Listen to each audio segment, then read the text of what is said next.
From producing Bad and Bougie by Migos to Jumpman by Drake and Future, Metro Boomin is becoming a legend in his own lifetime.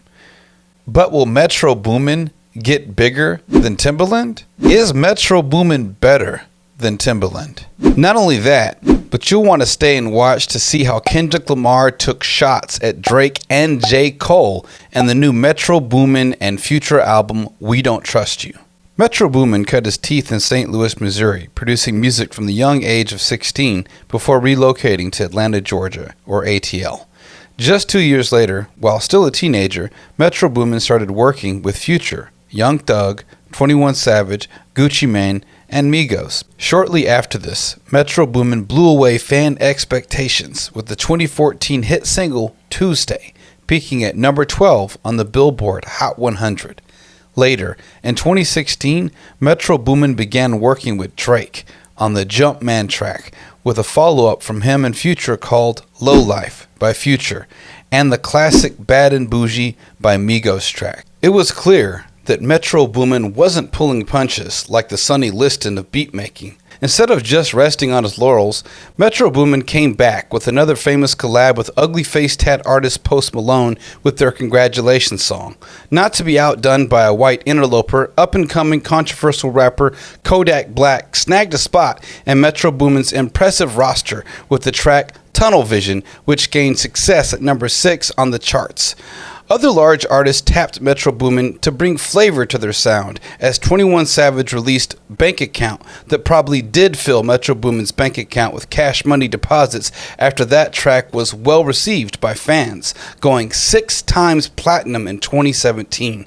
And, not to be defeated by a London rapper, the king of toxic masculinity himself, the Canadian singer The Weeknd, released another Metro Boomin produced song titled Heartless, just like The Weeknd's relationships. But, unlike those, this was massively successful, with critical acclaim for the track's production as a number 1 song on the charts.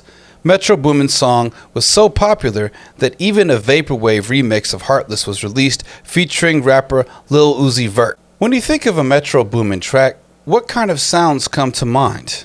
You might be surprised to find out what some of his influences are.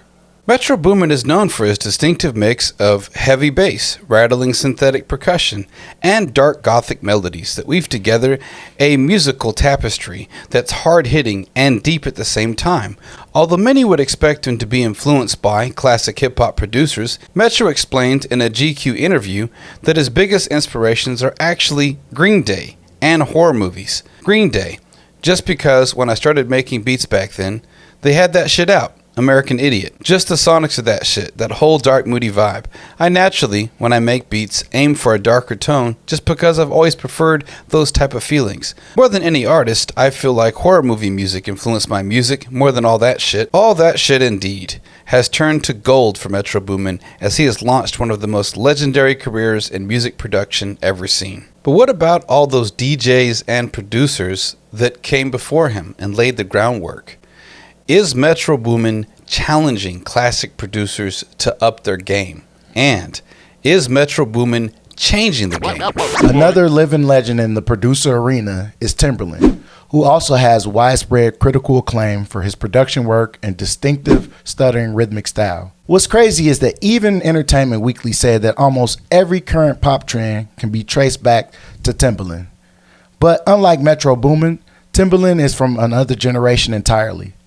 Going back to the OGs in the 90s, Timbaland produced Missy Elliott's debut studio album Super Duper Fly with singles like Sock It To Me, whose music video has Missy Elliott flying in a mech suit with costumes inspired by the popular Mega Man video game.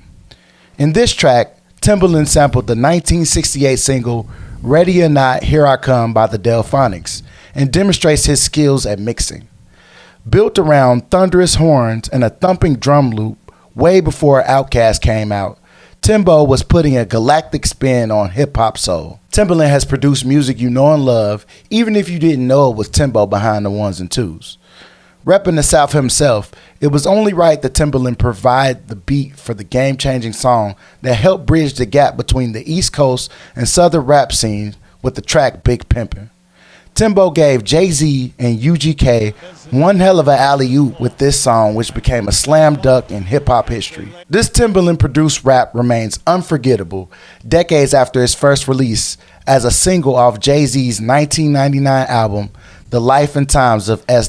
Carter. An important figure in the creation of American R&B's stuttering kick drums template, Timbaland's influence extended beyond the U.S., and like Chicago's drill music, crossed international borders, especially in the UK garage and rave culture. Timbaland, when producing R&B, created a distinctive rhythmic sound using breakbeats, shifting between moments of tension and release. Timbaland pioneered this technique that led to bootleg garage tracks that were essential in the rise of UK garage music, thanks to his use of the Roland TR-808 drum machine, which gave the genre's distinctive skipping beat. Whether you're listening to the Game's Put You on the Game song or pop tracks with artists like Justin Timberlake or Katy Perry, Timbaland's trademark electronic production style reshaped commercial music in many ways more felt than seen.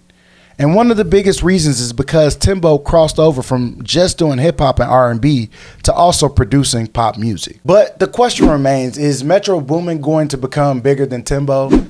And does he need to embrace Timbo's crossover pop style in order to have the same legacy? Just like Timbaland's pervasive presence behind many hit songs you may never guess he produced, Metro Boomin has made a name for himself when he entered the Spider-Verse.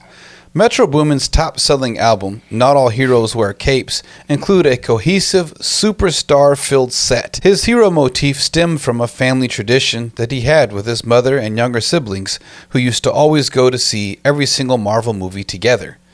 Not All Heroes Wear Capes could be called the Notre Damus album because it was prophetic. Just a year later, Sony Pictures Animation, which produced the 2018 movie Spider-Man Into the Spider-Verse working with Marvel, took notice of Metro Boomin's album and reached out. The Metro Boomin Presents Spider-Man Across the Spider-Verse project tapped into a diverse web of artists, from Don Toliver to Nas to Lil Wayne and even James Blake. Now, if you doubted Metro Boomin's prowess as the go-to producer, there can be no question that Metro is headed to the stars. Over the last decade, Metro Boomin has transformed from a behind-the-scenes trap beatmaker to one of rap's most in-demand producers. He's managed to take over pop music too, like the James Blake collaboration mentioned earlier, and he did so all without compromising his signature sound. That's characterized by eerie synth loops, 808s, soulful samples, and orchestral finishes branded by his notorious producer tags such as... Metro Boomin even got Morgan Freeman to take a break from Penguin documentaries and narrate Metro and 21 Savage's chart-topping album Savage Mode 2.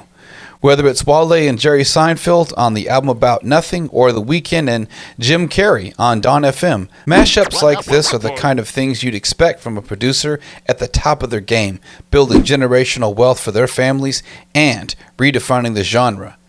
But it's not all peaches and cream in the music scene, as Metro Boomin and Future's new album, We Don't Trust You, has fans concerned about beef between Kendrick Lamar and both J. Cole and Drake.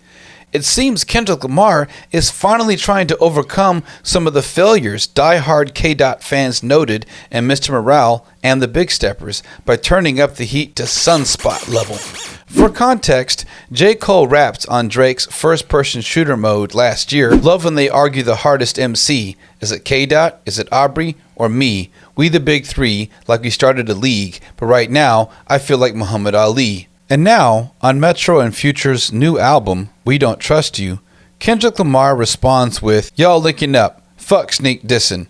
First person shooter, I hope they came with 3 switches for all the dogs that are getting buried. Fuck the big three, it's just me."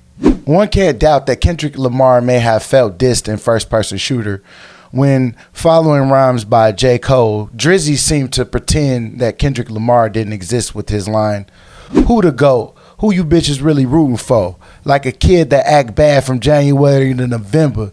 Nigga, it's just you and Cole." He also nodded to Michael Jackson rapping, "What the fuck, bro?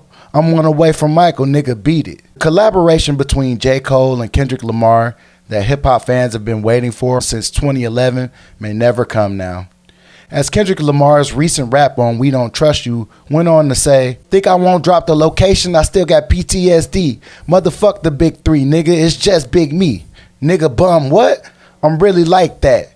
Your best work is a light pack. Nigga Prince outlived Mike Jack. Nigga bum for all your dogs getting buried. That's a K with all these nines, he gon' see Pet Cemetery. With Kendrick Lamar, a 17-time Grammy winner and 50-time nominee, dismissing the big three concept and comparing himself to Prince, in contrast to Drake as Michael Jackson, hip-hop audiences are predicting a major beef, saying things like, well, K-Dot dissed Cole and Drake, it's gonna be a hot summer. And J. Cole on his bike to the studio as we speak. So what do y'all think? Will Kendrick Lamar win a rap battle against J. Cole and Drake? And who is better, Metro Boomin or Timbaland? And can that comparison even be made? We're from the jump. Subscribe.